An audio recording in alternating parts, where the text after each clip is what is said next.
As your morning alarm blares, you mutter to yourself, "Why did I set it so early?"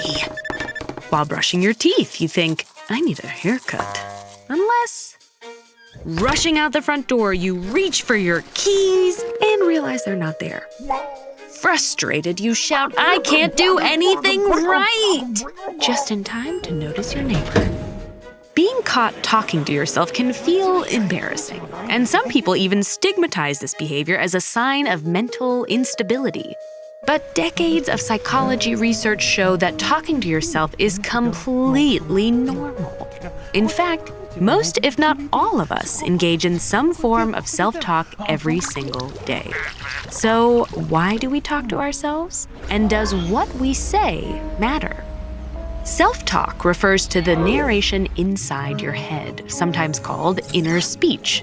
It differs from mental imagery or recalling facts and figures. Specifically, psychologists define self-talk as verbalized thoughts directed toward yourself or some facet of your life.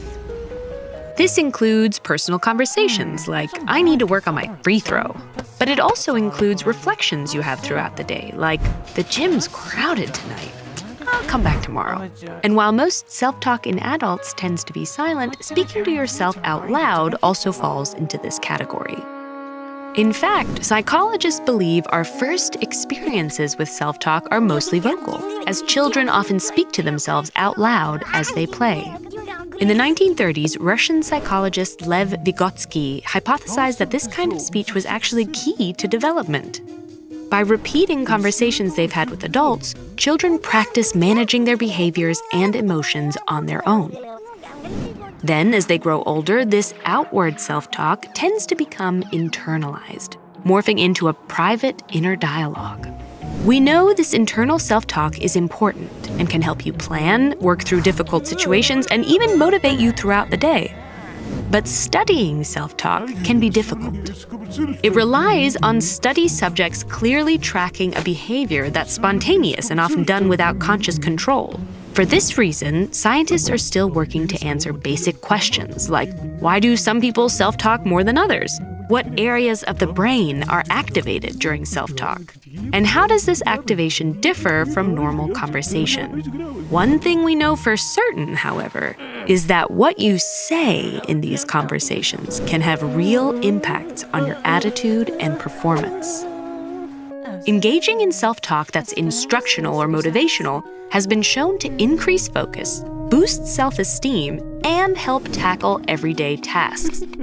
For example, one study of collegiate tennis players found that incorporating instructional self-talk into practice increased their concentration and accuracy.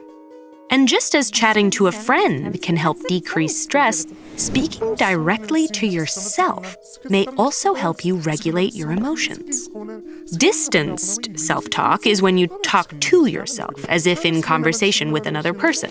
So rather than, "I'm gonna crush this exam," you might think, "Caleb, you are prepared for this test."